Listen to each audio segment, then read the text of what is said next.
What's up everyone? Today I'll be talking about an important event that took place during the 2012 London Olympics. If you haven't heard, during the 2012 London Olympics, 8 players got disqualified for the same reason, but I'll mostly be talking about 2 teams, the women's doubles South Korea and China. So the reason they got disqualified was because they were both purposely trying to lose so that they could win. Yes, you heard me correctly. They tried losing on purpose so that they could win. Confused? Well, let me explain. So the tournament structure of badminton at the Olympics was different than usual tournaments. The structure of this tournament was first a round robin phase followed lastly by a knockout phase. During the round robin phase, all players were separated into different groups. The thing that triggered the scandal to happen was that during the last day of the round robin phase, the best pair of the tournament lost the match even though they still proceeded to the knockout phase. That meant that for the other group, the players who got disqualified and the Koreans and Chinese, whoever won was going to face the best team on the tournament sooner, lowering their chances of getting a good medal. But if they lost, then they wouldn't have to face the best team until later on. So basically increasing the chances of getting a better medal if they lost during the round robin phase. And this is why they deliberately tried to lose. They knew that they were going to proceed to the knockout phase no matter if they won or lost.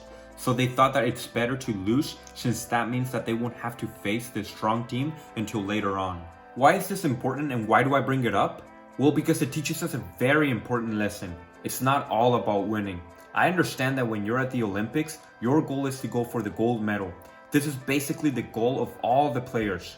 How do you obtain this goal? Well, obviously by giving your best performance and beating your competition.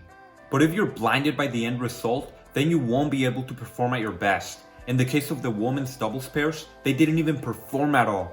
They were so focused on the end result that they just thought about getting a medal. They didn't even think about playing. Well, why is this wrong, you might ask? Isn't it the tournament structure's fault? Not at all. Think about it. Badminton is a game.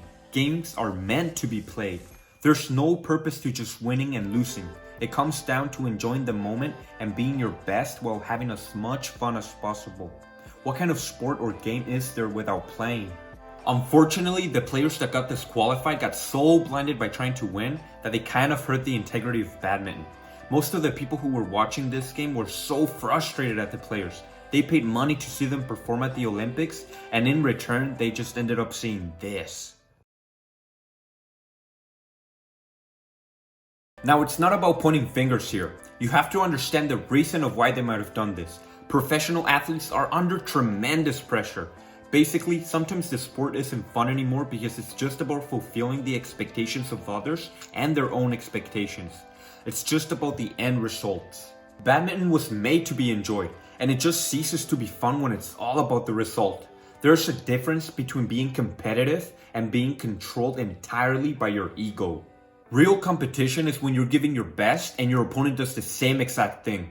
The game itself transforms into an amazingly enjoyable experience for both players and for the people watching. Even if you're just watching beginners give their best, the game becomes so incredible to watch. This is basically what people wanted to see when they were watching the game.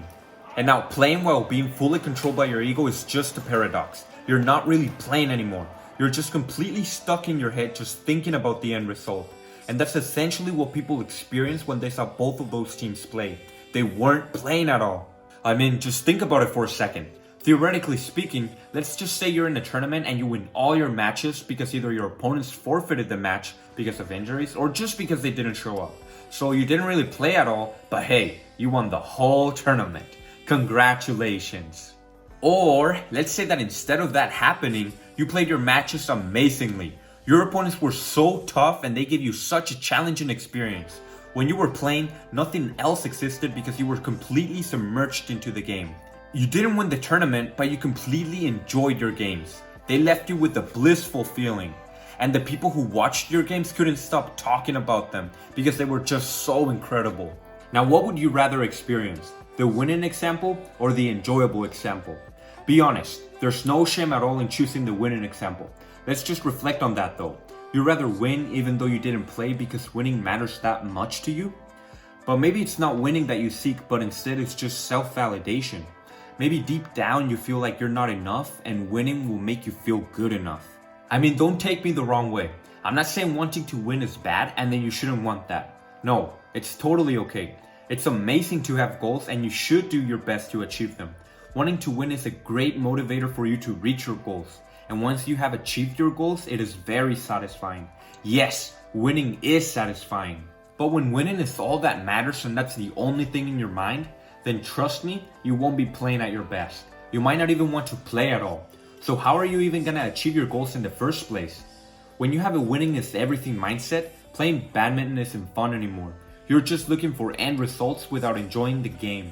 You have to understand that winning is just a byproduct of your performance. If you want to win so badly, then focus on your performance so badly. What matters the most is playing.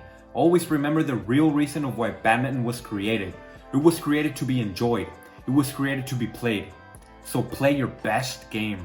Alright everyone, thank you so much for watching. As always, I'll see you in the next video.